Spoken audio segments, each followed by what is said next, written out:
Democratic Congressman Brennan Boyle of Pennsylvania. He is the ranking member on the House Budget Committee. Congressman, thank you so much for joining us. I remember that just a couple of months ago, this was a major story that Trump was planning on, or had been unilaterally anyway, trying to defund public broadcasting, foreign aid. You've seen some opposition from some Republican senators like Susan Collins, Lisa Murkowski. What do you think the likelihood is that this actually gets through with legislative approval?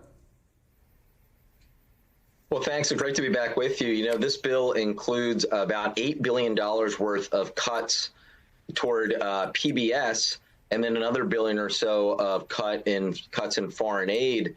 This rescissions package already went through and passed the House. It's something that got a little bit lost as the debate over the big ugly bill was taking place. So I have to say I'm quite nervous that in the Senate this could happen. Of course, if there are any changes, it would have to go back to the House, and it would have to be approved by Friday. There actually is a time limit on this piece of legislation. But, you know, it shows you just how extreme this agenda is. I remember in the 1990s when Newt Gingrich in the Republican Congress was attempting their cuts on Big Bird and Sesame Street, Mr. Rogers' Neighborhood, and all of the other wonderful PBS programs.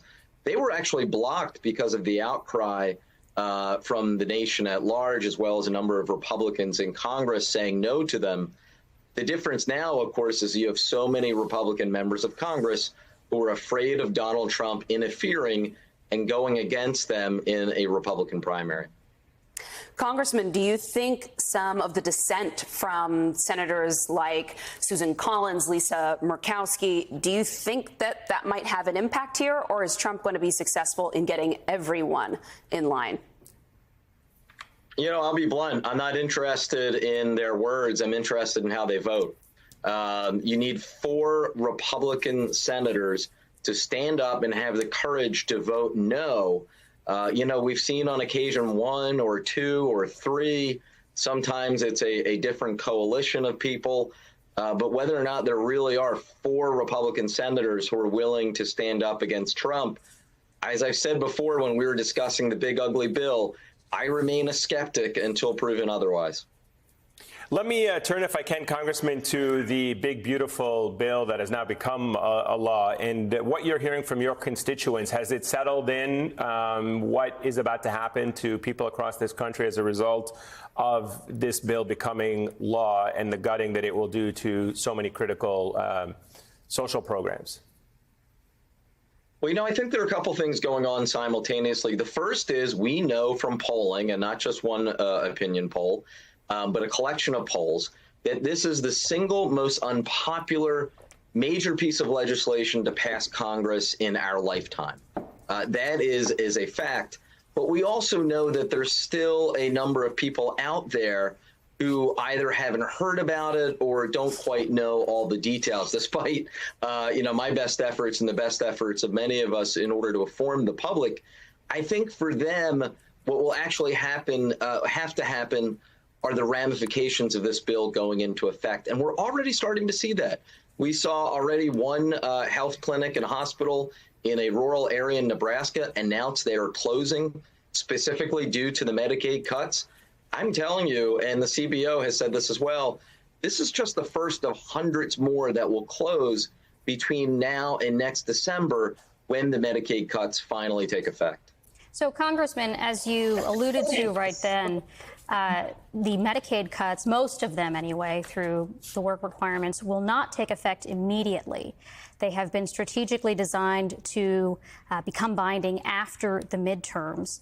Could you talk about what are the earliest consequences that your constituents, other Americans, are likely to notice and feel over the next couple of years, given the timing of the rollout of cuts and other changes to safety net benefits?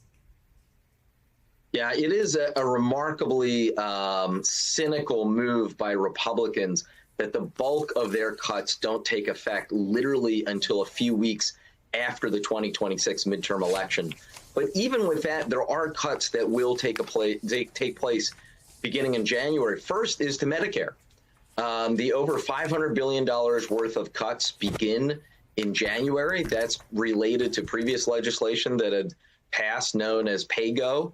In addition, the loss of tax credits that relate to the ACA or Obamacare, CBO estimates that some 5 million Americans will lose their health care coverage who are currently on the ACA. They begin to see the loss of those tax credits beginning in January. And of course, the changes to SNAP, which will cause millions of people to lose their nutrition assistance, they start earlier than next December as well. So it really depends on the program that we're talking about. But make no mistake about it, beginning as early as January, we start to see the full ramifications of this bill. Congressman Boyle, it's great to have you on. Thank you so much for making time for us again this evening.